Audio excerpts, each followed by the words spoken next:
Meanwhile, Sean, Donald Trump, he's finding it very hard. I mean, talk about, now, I won't get all conspiratorial here, but all these charges against him put by Democrat district attorneys, presided over in many cases by Democrat funding judges.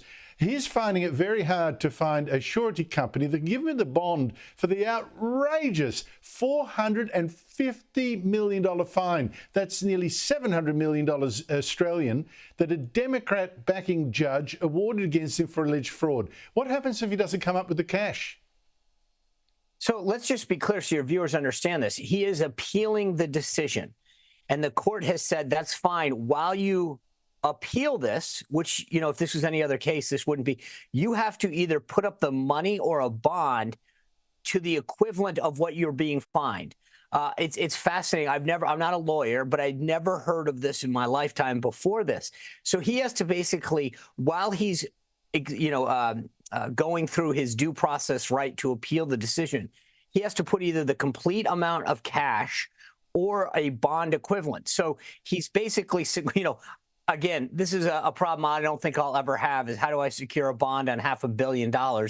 But apparently it's not that easy. So we'll see how this goes. To your question, Letitia James, the Attorney General in New York, has said, great, if you can't secure a bond, I'm going to begin seizing some of your property. So maybe it's Trump Tower, maybe it's 40 Wall Street, maybe it's Trump International, all in New York, and claiming that these are now the property of New York. This is our equivalent of a bond while you go through the appeals process. Now, imagine that happening and how much that devalues the property and how much, so not allowing him to address this head on would have even further financial implications. It would be horrible. It's just disgusting. I mean, if people can't see through what's going on, there's no hope for anyone. But I mean, seriously, Sean, this is Russia stuff. This is Banana Republic stuff. I mean, the size of the fine alone is just so out of whack that alone, just sticks out right there. But if I can, Andrew, just again for your viewers to understand this, because your outrage is well founded. Remember, what they got him on was something that said, hey, we don't think the terms of how you valued your buildings is accurate, right? Something that the lenders, the bankers all agreed was fine. They all got paid back. This is what we call a victimless crime. He was trying to value his properties at something to get a loan, maybe to buy another property or who knows. The banks were fine with the valuation. They're the ones who ultimately have to make that decision.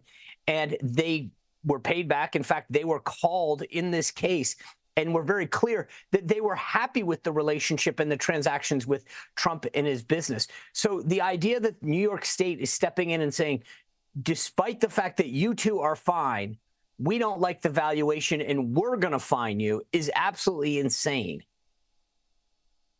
Well, which bank would actually accept the valuation of a person coming to it saying, I want a loan and my property's worth this, without doing the most basic checks themselves? I mean, it's just a joke. The whole thing is a scam, really. Sean Spicer, thank you so very much for your time.